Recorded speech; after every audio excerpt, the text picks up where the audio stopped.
खमंग, चटपटीत आणि कुरकुरीत अशी ही कोबीचे मंचुरियन। जशी बाहेर गाड्यावर कोबीचे मंचुरियन मिळते त्याहीपेक्षा टेस्टी अगदी स्वच्छ पद्धतीने घरीच बनवा। फक्त 15 रुपयाची कोबी आणि 15 मिनिटांमध्ये अशी ही कुरकुरीत मंचुरियन बनवून तयार। तर ही रेसिपी कशी बनवायची ते आपण लगेचच पाहूया। तर इथे मी मध्यम आकाराचा हा कोबी घेतलेला आहे। तुम्हाला जर भरपूर प्रमाणामध्ये हवी असेल तर तुम्ही मोठ्या आकाराचा कोबीचा गड्डा घेऊ शकता। आता ही कोबी आपण ह्या किसणीवरती किसून घेणार आहोत। बारीक आकाराची जी दातं असतात तिथं आपल्याला ही कोबी किसून घ्यायची नाहीये। मोठ्या आकाराची जे दातं असतात तिथून आपल्याला ही कोबी अशा पद्धतीने किसून घ्यायचं आहे। तुम्हाला जर किसणीवरती किसायचं नसेल तर तुम्ही चाकूने अगदी पातळ असे हे कापून घेऊ शकता। आता इथे मी ही कोबी किसून घेतलेली आहे। पाहू शकता जवळपास संपायला आलेली आहे। जो देठाकडचा भाग असतो तो आपल्याला काढून टाकायचा आणि पाहू शकता तुम्ही एकदम परफेक्ट अशी ही कोबी किसून घेतलेली आहे। ह्याच्यापेक्षा जास्त बारीक किंवा जास्त जाड आपल्याला किसायचं नाही। पाहू शकता अशा पद्धतीने ही कोबी मी किसून घेतलेली आहे। खूप जास्त जर बारीक केलं तर ते मंचुरियनमध्ये कोबीचं मंचुरियन आपण बनवलेलं आहे हे कळणारच नाही। आता हे किसून घेतलेली कोबी आपण एका वाटीने मोजून घेणार आहोत। तर पाहू शकता अशा पद्धतीने हे वाटीने मी मोजून घेत आहे। घरातील कुठल्याही वाटीने तुम्ही हे मोजून घेऊ शकता। आता मोजायचं कशासाठी तर बाकीचे जे साहित्य असतात ते परफेक्ट पद्धतीने पडावं आणि कोबीचे मंचुरियन तेलकट मऊ न होता अगदी कुरकुरीत होण्यासाठी आपण हे मोजून घेतलेलं आहे। तर इथे अशा पद्धतीने 2.5 वाटी आपलं हे कोबीचं किस भरलेलं आहे। पाहू शकता तुम्ही। आता 2.5 वाटी कोबीसाठी अर्धी वाटीपेक्षा थोडंसं कमी कॉर्नफ्लोअर घालून घेतलेलं आहे। पाहू शकता जर तुम्हाला हे घालायचं नसेल किंवा जर नसेल तर तुम्ही पोहे किंवा तांदळाचं पीठ देखील इथे वापरू शकता। आता अर्धी वाटी मी मैदा घातलेला आहे।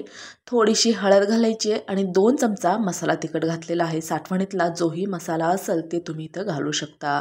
2 चमचा मी सोया सॉस घालून घेतलेला आहे। बाहेर जे गाड्यावरती मंचुरियन मिळतात त्यामध्ये सोया सॉस हा नक्कीच घातला जातो।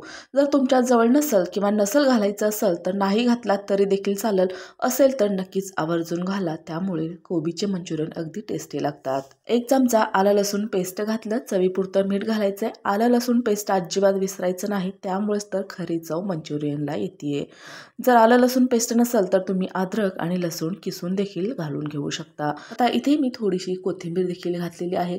आता हाताने चांगलं चोळत पाणी न टाकता आपल्याला हे सर्व मिश्रण एकजीव करून घ्यायचं आहे। अशा पद्धतीने चांगलं कुस्करत आपल्याला हे चोळून पूर्णपणे चांगलं मिश्रण एकजीव करून घ्यायचं आहे। पाहू शकता पाणी न टाकता हा मिश्रण मी एकजीव करून घेतलेला आहे। ह्याहीपेक्षा खूप जास्त घट्ट नाही किंवा खूप जास्त पातळ करायचं नाही। थोडंसं फूड कलर घातलेला आहे। बाहेर जे गाड्यावरती कोबीचे मंचुरियन मिळतात त्यामध्ये फूड कलर थोडाफार घातला जातो चांगल्या कलरसाठी। नाही जर घालायचं असेल तर तुम्ही नाही घातलात तरी देखील चालेल। आता कलर चांगला मिक्स करून झाल्यानंतर नाही मी इथं चमच्यानेच तेलामध्ये सोडून घेत आहे। पाहू शकता आता इकडे मी तेल सुरुवातीला चांगलं गरम करून घेतलं होतं। तुम्ही हाताने देखील गोल आकार देऊन हे मंचुरियन तळून घेऊ शकता। आता तेल सुद्धा चांगलं गरम असावं मध्यम आचेवरती। जर कमी गरम असेल तर हे मंचुरियन मऊ पडतील, कुरकुरीत होणार नाही आणि तेल सुद्धा जास्त पिऊ शकतात। आता मध्यम आचेवरती आपल्याला हे कुरकुरीत होईपर्यंत तळून घ्यायचे आहे। पाहू शकता एकदम मस्त असे झालेले आहेत। कलर सुद्धा अगदी परफेक्ट असं आलेलं आहे की नाही? एकदम सोपं, काहीच अवघड नाही। अगदी 15 मिनिटात बनवून तयार होतात। मी इथं चमच्यानी सोडल्यामुळे थोडेसे आकार ह्याचे अशा पद्धतीने झालेले आहेत।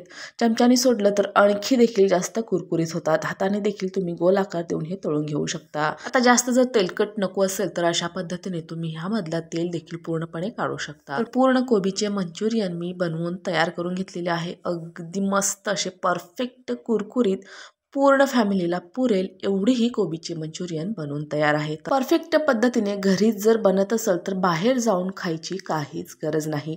तर अशा पद्धतीने नक्कीच ट्राय करा, आवर्जून नक्कीच परफेक्ट बनतील, अजिबात बिघडणार नाही।